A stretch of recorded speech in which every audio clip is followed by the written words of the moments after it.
पंजाब राज्य के भटिंडा शहर के पास भिसियाना थाना क्षेत्र के एक इलाके में एक 27 साल का एयरफोर्स का जवान विपिन शुक्ला अपनी पत्नी कुमकुम के साथ एक सरकारी क्वार्टर में रहता है। 8 फरवरी की रात करीब 8:30 बजे विपिन शुक्ला अपनी पत्नी कुमकुम से कहता है कि मैं बाहर टहलने के लिए जा रहा हूँ, तुम खाना बनाकर तैयार रखो। जैसे ही मैं टहल के वापस आऊँगा हम दोनों डिनर करेंगे। उसके इतना कहने के बाद विपिन शुक्ला तुरंत टहलने के लिए जाता है। लगभग 2-3 घंटे बीत जाते हैं, विपिन शुक्ला अपने क्वार्टर वापस नहीं आता है तो यहाँ पर कुमकुम हैरान हो जाती है। कुमकुम तुरंत अपने पति विपिन शुक्ला को कॉल करती है, लेकिन विपिन शुक्ला का फ़ोन लगातार बंद आता है। और उसके बाद विपिन शुक्ला की पत्नी कुमकुम तुरंत अपने क्वार्टर से बाहर निकलती है और आसपास के क्वार्टर में जाकर अपने पति के बारे में पूछती है, लेकिन उसका पति उन क्वार्टरों में नहीं होता है। तो विपिन शुक्ला के दोस्त विपिन शुक्ला की पत्नी के साथ हर क्वार्टर छानते हैं, लेकिन विपिन शुक्ला का कहीं पता नहीं चलता है। लगभग 8 फरवरी की रात पूरी बीत जाती है, लेकिन विपिन शुक्ला अपने घर पर नहीं आता है। उसके अगले दिन 9 फरवरी की सुबह कुमकुम आसपास के क्वार्टर के लोगों को साथ लेकर पूरी तरह से उस इलाके को छान मारती है, लेकिन विपिन शुक्ला का कहीं पता नहीं चलता है।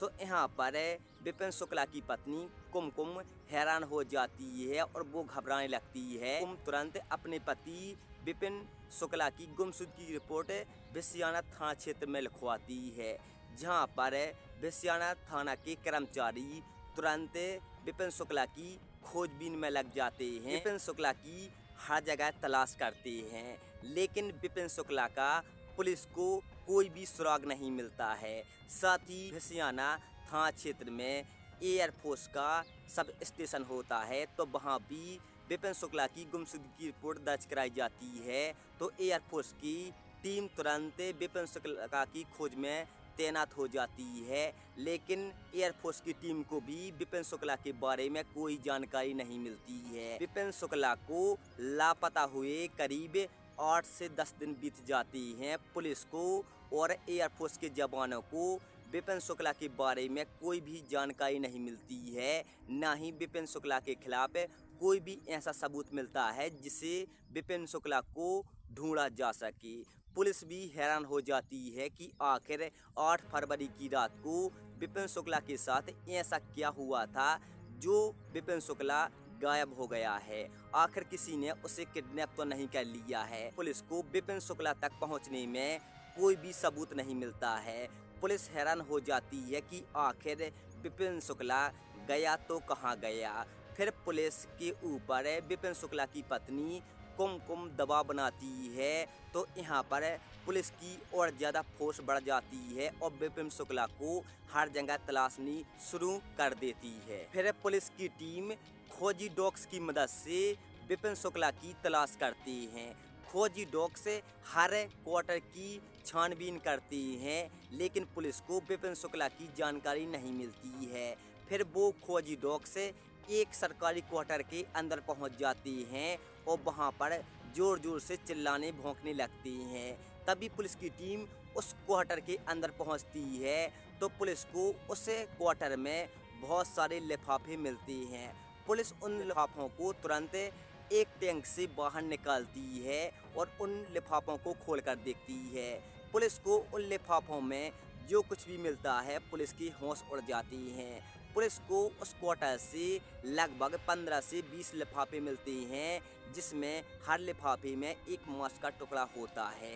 पुलिस सारे लिफाफे खोलती है, तो पुलिस को उन लिफाफों में लगभग एक व्यक्ति का शरीर मिलता है जो कई टुकड़ों में कटा हुआ था। फिर पुलिस तुरंत उन टुकड़ों को फोरेंसिक टीम की मदद से पहचान कराती है कि आखिर ये टुकड़े कौन के किसके हैं। तो पुलिस को पता चल जाता है कि ये टुकड़े विपिन शुक्ला के हैं। फिर पुलिस उन व्यक्तियों को तलाश करती है जो उस क्वार्टर में रहते हैं। उस क्वार्टर में एक एयरफोर्स का जवान सुलेश कुमार अपनी पत्नी अनुराधा के साथ रहता है। सुलेश कुमार उत्तराखंड राज्य के ऊधम शहर नगर का रहने वाला होता है। पुलिस सुरेश कुमार और उसकी पत्नी अनुराधा को गिरफ्तार कर लेती हैं और उससे पूछताछ करती हैं। तो यहाँ पर पुलिस के सामने दोनों सरेंडर कर देती हैं, दोनों अपना जुर्म कबूल कर लेती हैं। पुलिस सुरेश कुमार और उसकी पत्नी से पूछताछ करती हैं। तो यहाँ पर दोनों पति और पत्नी अपना जुर्म कबूल करने के बाद पुलिस को सारी सच्चाई बता देती हैं। इस केस में, इस हत्याकांड में तीसरा आरोपी भी शामिल होता है, जो सुरेश कुमार का साला शशिकांत भूषण होता है, जो मर्चेंट नेवी में एक जवान के पद पर तैनात होता है। शशिकांत भूषण मर्चेंट नेवी का जवान होता है। पुलिस उसकी भी तलाश कर देती है, लेकिन शशिकांत अभी भी फरार होता है। पुलिस को सुरेश और अनुराधा से पता चलता है कि एक दिन अनुराधा मार्केट से लौट रही थी, तभी उसको बीच रास्ते में विपिन शुक्ला परेशान करने लगता है। तो अनुराधा और विपिन शुक्ला के बीच में झगड़े होते हैं। आगे ये झगड़ा समझौता का रूप ले लेता है और दोनों का समझौता हो जाता है। इसी बीच सुरेश कुमार अपने ड्यूटी पर चला जाता है, तो अनुराधा अपने क्वार्टर में अकेली रहती है। तो इसी बीच विपिन शुक्ला को अनुराधा से प्यार हो जाता है और दोनों संबंध बना लेते हैं। अनुराधा विपिन शुक्ला के साथ कई बार संबंध बना लेती है, लेकिन इसी संबंध की जानकारी अनुराधा के पति सुरेश को पता चल जाती है। तो सुरेश विपिन शुक्ला को रास्ते से हटाने का प्लान बनाता है। इस प्लान में सुरेश का साला शशिकांत भूषण भी शामिल हो जाता है। 8 फरवरी की रात जब विपिन शुक्ला अपने क्वार्टर से बाहर टहलने के लिए जाता है, तो टहलते हुए सुरेश तुरंत विपिन शुक्ला को देख लेता है। तो सुरेश तुरंत अपने साले और अपनी पत्नी को इशारा करता है और कहता है कि मैंने विपिन शुक्ला को देख लिया है, वो बाहर टहल रहा है, मैं उसको अपने क्वार्टर लेकर आता हूँ, तुम तब तक अपना सामान रेडी रखो। इसके बाद सुरेश तुरंत विपिन शुक्ला के पास पहुंचता है और विपिन शुक्ला से कहता है कि मैं अपना क्वार्टर चेंज कर रहा हूं, कहीं और शिफ्ट हो रहा हूं, तुम मेरे साथ अब मेरे क्वार्टर चलो और वहां पर मेरा सामान पैक करवाओ। जैसे ही विपिन शुक्ला सुरेश के क्वार्टर आता है, तो पीछे से सुरेश विपिन शुक्ला के सिर पर कुल्हाड़ी से वार करता है, जिससे ऐन वक्त पर ही विपिन शुक्ला की मौत हो जाती है। उसके बाद सुरेश और उसका साला शशिकांत भूषण और सुरेश की पत्नी अनुराधा तीनों विपिन शुक्ला को बाथरूम में ले जाती हैं और एक टैंक में उसको बंद कर देती हैं। साथ ही उसके ऊपर कई तरह की दवाइयाँ डालती हैं, जिससे विपिन शुक्ला की लाश से बदबू ना आए।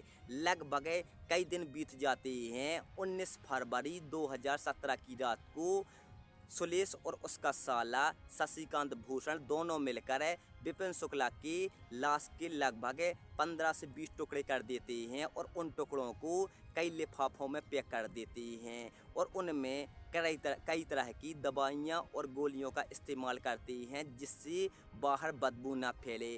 और उसके बाद वो लिफाफे एक टैंक के अंदर बंद कर देते हैं। सुरेश अपनी पत्नी अनुराधा के साथ कहीं और शिफ्ट हो जाता है। उसके बाद एक केस सामने आ जाता है। पुलिस यहाँ पर सुरेश और उसकी पत्नी अनुराधा के बयान ले लेती है और सारे सबूत इकट्ठा कर लेती है और उन सबूतों को अदालत में पेश किया जाता है, जहाँ पर अदालत दोनों पति पत्नी को दोषी ठहराती है और उन्हें जेल में भेज दिया जाता है। फिर पुलिस तीसरे हत्यारे की तलाश करती है, शशिकांत भूषण की। शशिकांत भूषण भी 2 महीने बाद पुलिस एक हवाई अड्डे से गिरफ्तार कर लेती है, जहां पर शशिकांत भूषण दुबई भागने के फिराक में होता है। पुलिस उसको भी गिरफ्तार करके जेल में डाल देती है।